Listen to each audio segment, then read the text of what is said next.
Hey babe, welcome back to the day in the life of an OTA student.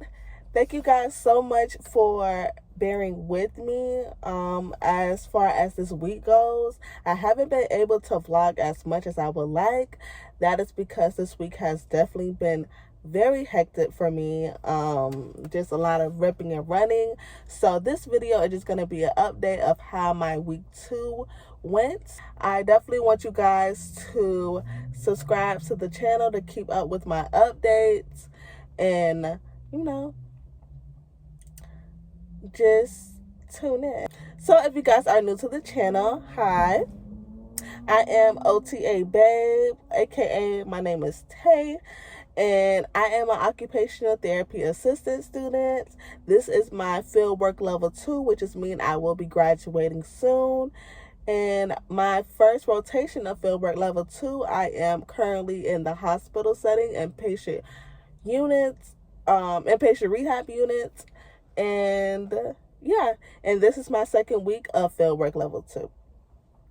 Alrighty, so what's been going on with me as of lately this week? So this week I actually didn't get a 2-day break, only got a 1.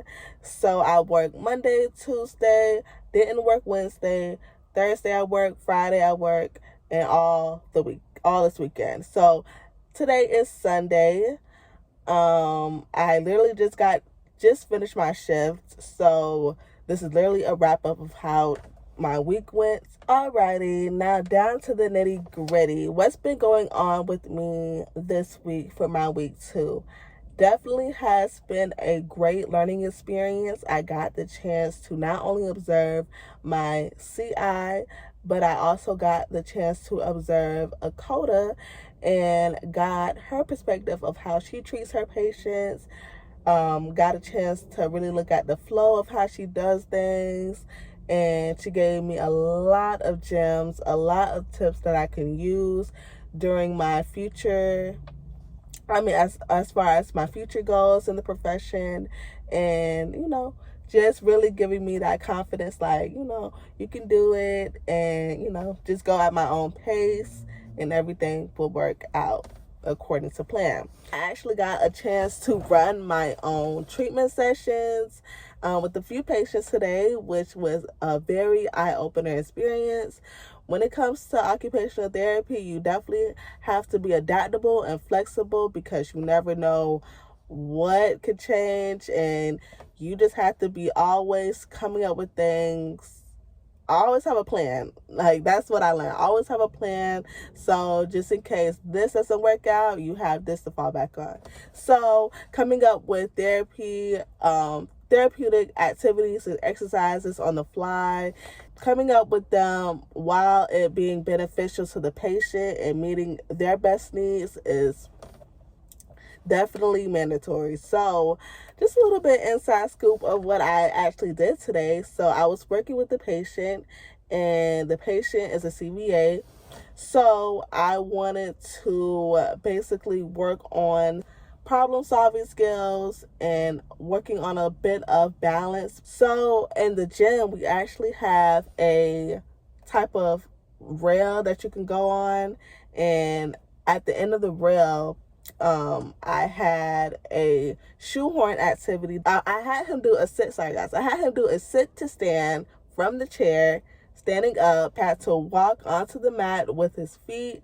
So that was going to work his balance. And then after that, I handed him shoehorns, and one by one, he got a chance to reach for the shoehorn, crossing midline and throwing it to the shoehorn rack. And it was good to see. He actually enjoyed the activity. So yeah, and then after that, whatever shoehorn did not successfully land on the shoehorn rack, I would hand him the reacher, and he would pick it up.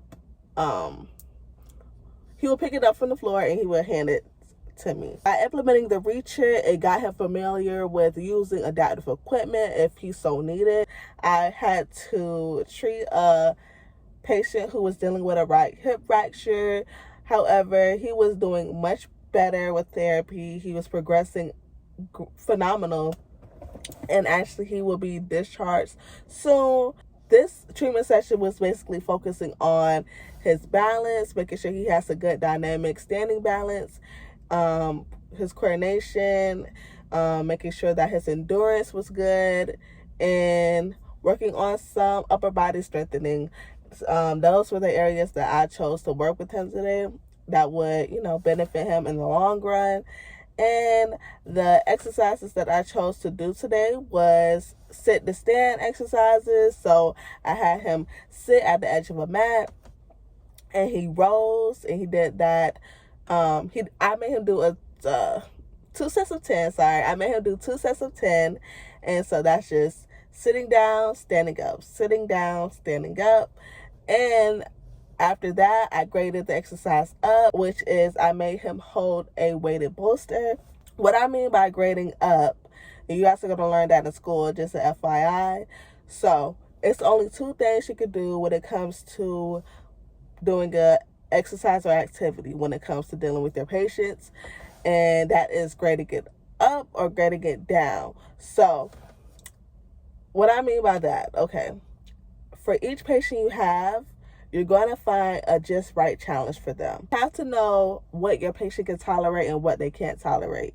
Now, if you chose a certain activity for them that they are just going through with flying colors, then that's when you say, okay, this is a little bit too easy for them.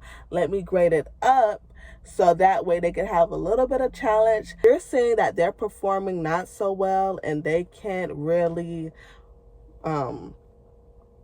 understand the concept of what you're doing, or they just simply can't get the activity or exercise at all, and they're having difficulty lifting a certain thing or moving a certain thing, then that's when you know as a therapist, okay, they're having too much trouble with this. Let me grade it down and make it a little bit simpler for them to get the activity or perform the activity or exercise. What to always find that just right challenge for your patient. So always remember that it has to be just right for the patient. So just a little bit, of tip there, because you guys will be going over that in school. That is called grading up and grading down. So yeah. So other than that, this week, you guys, was definitely a great week for me. I am going to be heading home right now. Your girl is tired. I will be off Tuesday. I will be off next week, Tuesday. So yeah, it's been okay though. It's been definitely a learning experience. I am soaking everything in. I definitely am enjoying reading your comments, and just you guys are showing so much love and support to this channel. I cannot thank you guys enough. A lot I've been learning. I've been getting more comfortable with this setting, and it's getting less intimidating as the days go on. So yeah, you guys, I'm just finding my flow and learning how to have that type of communication with the patients, getting to know them, because as occupational therapists, you want to get to know your patients, so that you guys can have that type of, trust, because your patient has to be able to trust you at the end of the day, in order to get better. Another thing, as far as treatment session goes, so for the hospital setting, we're only going to have either a 30-minute treatment session or an hour-long treatment session. So you want to make sure that you are timing the activities or exercises in the appropriate time frame. That way you will be you'll be on your schedule. So let's just say if the patient is just flying through your first, your first 3 sets of exercises or activities, and that's all you had planned for an hour session. You got to make sure you have something to follow that up so you can make your time. So always be ready for that. And if it's a 30-minute session, make sure you are planning something that it's going to be, it's not going to take that long. You might want to have a prep activity and, the main thing, and that's it. And get the patient back to the room at an appropriate time. So definitely you have to be time oriented when it comes to this job. and just always think on the fly. If this doesn't work, what else can I do? That will benefit the patient, of course. And another thing that I got to do today was actually going over with a patient home safety tips, which is because they are going to be discharged.